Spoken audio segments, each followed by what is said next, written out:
Kembali lagi kita belajar materi sosiologi untuk bab yang pertama, yaitu mengenai fungsi sosiologi untuk mengkaji gejala sosial di masyarakat, part yang kedua. Materi pertama yang akan kita pelajari yaitu mengenai ciri atau karakteristik sosiologi sebagai ilmu. Ciri sosiologi sebagai ilmu ada 4. Yang pertama yaitu empiris. Sosiologi mempelajari masyarakat berdasarkan pengamatan atau observasi terhadap kenyataan menggunakan akal sehat, tidak spekulatif atau menduga-duga, serta dapat dipertanggungjawabkan secara ilmiah. Sebagai contoh, sosiologi mempelajari tentang fenomena kemacetan di ibu kota Jakarta. Argumentasi yang muncul dari penelitian sosiologi misalnya adalah kemacetan disebabkan oleh rendahnya tingkat kepercayaan masyarakat terhadap kebijakan transportasi publik yang dicetuskan pemerintah daerah. Dengan kata lain, masyarakat Jakarta yang merupakan pelaku kemacetan tidak percaya bahwa transportasi publik akan menciptakan kenyamanan baik secara pelayanan maupun akses. Dampaknya masyarakat lebih suka naik kendaraan pribadi. Argumen tersebut diambil dari realitas di lapangan dan bukan spekulasi atau mengada-ada atau menduga-duga. Ketika argumentasi tersebut bisa dipertanggungjawabkan secara ilmiah, maka unsur empiris telah dipenuhi oleh penelitian sosiologi. Ciri yang kedua adalah teoritis. Sosiologi berusaha menyusun penjelasan atau abstraksi dari hasil observasi atau fakta yang ada. Sebagai contoh, sosiologi menjelaskan adanya hubungan yang signifikan antara kemacetan dengan tingkat kepercayaan publik terhadap pemerintah yang rendah. Abstraksi yang dihasilkan merupakan pernyataan yang menegaskan pentingnya meningkatkan kepercayaan masyarakat kepada pemerintah untuk menanggulangi kemacetan.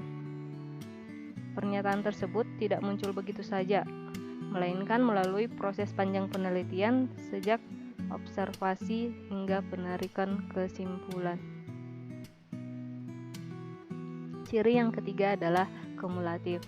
Teori sosiologi dibentuk berdasarkan teori-teori yang sudah ada sebelumnya, dalam arti menyempurnakan, memperluas, dan juga memperhalus teori-teori lama. Sebagai contoh, penelitian sosiologi tentang kemacetan menghasilkan kesimpulan baru yang melibatkan kesimpulan-kesimpulan yang pernah dibuat sebelumnya. Misal, penelitian sebelumnya mengatakan bahwa penyebab macet adalah karena tingginya daya beli masyarakat, termasuk daya beli konsumsi mobil pribadi. Penelitian lain menyebutkan bahwa mobil memberikan status yang menjanjikan buat penggunanya. Kumulatif sebagai ciri sosiologi artinya beberapa hasil penelitian tersebut dilibatkan dalam analisis sehingga kesimpulan baru yang sudah ada merupakan hasil akumulasi pengetahuan.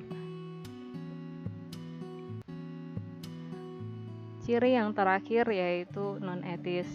Kajian sosiologi bukan ditujukan untuk melihat atau menilai baik buruknya suatu fenomena, namun menganalisa fenomena tersebut secara objektif dan dapat dipertanggungjawabkan.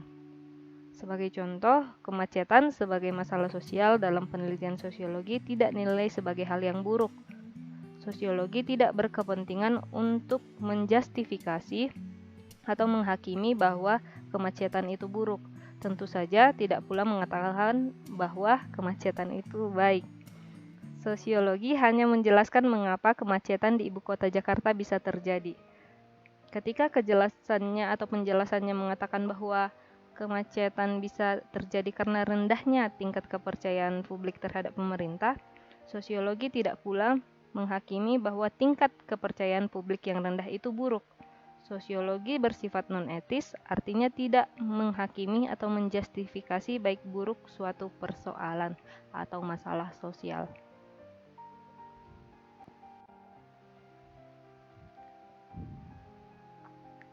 Materi selanjutnya yaitu mengenai objek kajian sosiologi menurut tokoh sosiologi klasik. Tokoh sosiologi klasik yang pertama yang akan kita bahas adalah Auguste Comte yang dikenal sebagai Bapak Sosiologi Dunia. Dalam bukunya Course the Philosophy Positive, sejarah kemajuan manusia akan melewati 3 jenjang mendaki. Itu menurut Bapak Auguste Comte. Yang pertama adalah jenjang teologi, yang kedua jenjang metafisika, dan yang terakhir adalah jenjang positif.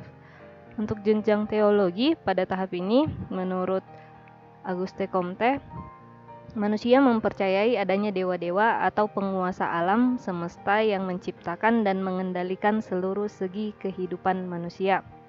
Untuk jenjang yang selanjutnya yaitu jenjang metafisika, di mana manusia meyakini bahwa ada kekuatan gaib yang berada di sekitarnya yang dapat mempengaruhi aspek tertentu dari keberadaannya, seperti misalnya mendatangkan keberuntungan, menangkal bencana, dan sebagainya. Jenjang yang terakhir menurut Auguste Comte adalah jenjang positif, di mana manusia bertambah kritis dalam mencari penjelasan-penjelasan yang dapat dipertanggungjawabkan kebenarannya menurut akal sehat untuk membantunya memahami kehidupan.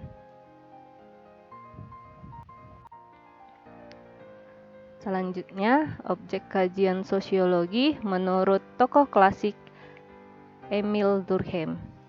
Dalam bukunya Rules of Sociological Method tahun 1965, pokok pembahasan sosiologi adalah fakta sosial yang mengacu pada cara-cara bertindak, berpikir, berperasaan yang berada di luar individu, mempunyai kekuatan memaksa dan mengendalikan individu tersebut. Contohnya adalah seorang siswa diwajibkan untuk datang tepat waktu ke sekolah, menggunakan seragam, dan bersikap hormat kepada guru. Kewajiban-kewajiban tersebut dituangkan ke dalam sebuah peraturan dan memiliki sanksi tertentu jika dilanggar. Dari contoh tersebut, bisa dilihat adanya cara bertindak, berpikir, dan berperasaan yang ada di luar individu, atau sekolah dan tata tertib yang bersifat memaksa dan mengendalikan individu tersebut atau siswa tersebut. Tokoh klasik selanjutnya adalah Max Weber.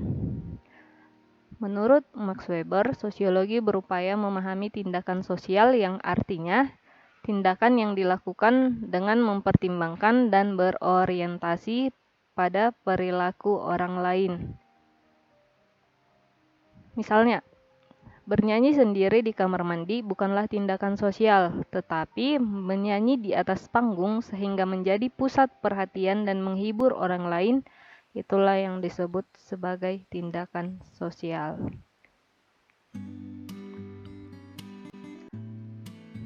Tokoh sosiologi klasik yang terakhir, yaitu Karl Marx, mengungkapkan bahwa objek kajian sosiologi adalah kelas sosial dan konflik sosial. Menurut Karl Marx, masyarakat terdiri atas kelas-kelas yang memiliki perbedaan kepentingan sehingga sangat rentan terjadinya konflik.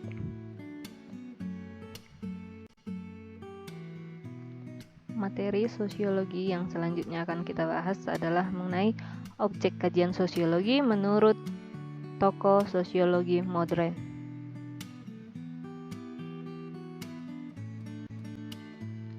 Tokoh sosiologi modern yang pertama yang akan kita bahas adalah C. Wright Mills.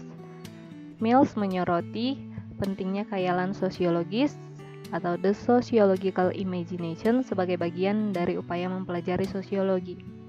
Alat untuk melakukan khayalan sosiologis adalah trouble dan isu.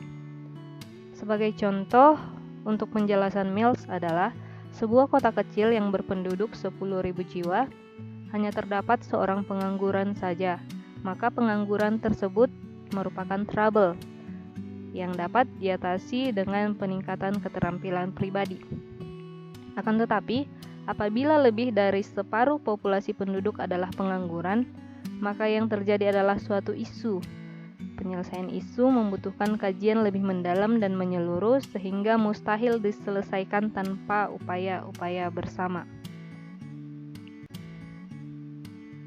Tokoh sosiologi modern yang kedua yaitu Peter L. Berger. Dalam bukunya Invitation to Sociology pada tahun 1978, Peter L. Berger menyebutkan bahwa objek kajian sosiologi adalah pengungkapan realitas sosial. Realitas sosial adalah kenyataan yang dapat dilihat dalam kehidupan manusia yang terwujud sebagai hasil hubungan yang terjalin di antara sesama manusia. Seorang sosiolog harus mampu menyingkap berbagai tabir dan mengungkapkan realitas yang belum diketahui oleh masyarakat, tetapi tetap mengikuti aturan-aturan ilmiah.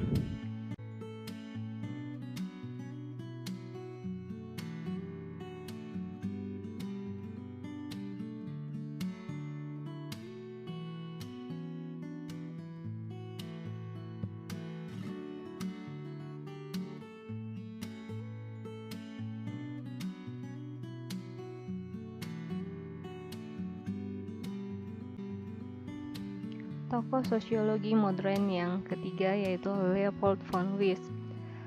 Menurut Leopold von Wies, sosiologi memusatkan perhatian pada hubungan-hubungan di antara manusia, tanpa mengabaikan tujuan dan kaidah-kaidah yang berlaku, dimulai dengan mengamati perilaku nyata individu dalam kehidupan bermasyarakat. Tokoh sosiologi modern yang keempat yaitu Albert Vierkant. Tokoh sosiologi modern Albert Vierkant mengemukakan bahwa sosiologi menyoroti situasi-situasi mental. Situasi tersebut tidak dapat dianalisis secara tersendiri, tetapi harus dilihat sebagai hasil maupun akibat dari proses interaksi antar individu dan antar kelompok dalam masyarakat. Gejala-gejala mental yang dimaksud antara lain harga diri, persaingan, perjuangan, simpati, imitasi, dan lain sebagainya.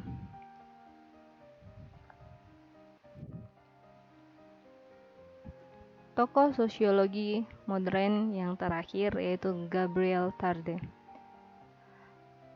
Menurut Gabriel Tarde, sosiologi harus memfokuskan kajiannya pada gejala-gejala sosial yang bersifat psikologis.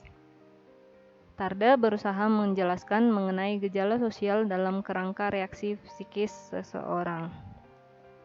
Ia memulai dengan suatu dugaan awal bahwa gejala sosial memiliki sifat psikologis sebab mengandung interaksi antara jiwa-jiwa dari individu-individu, di mana jiwa tersebut berupa kepercayaan dan keinginan.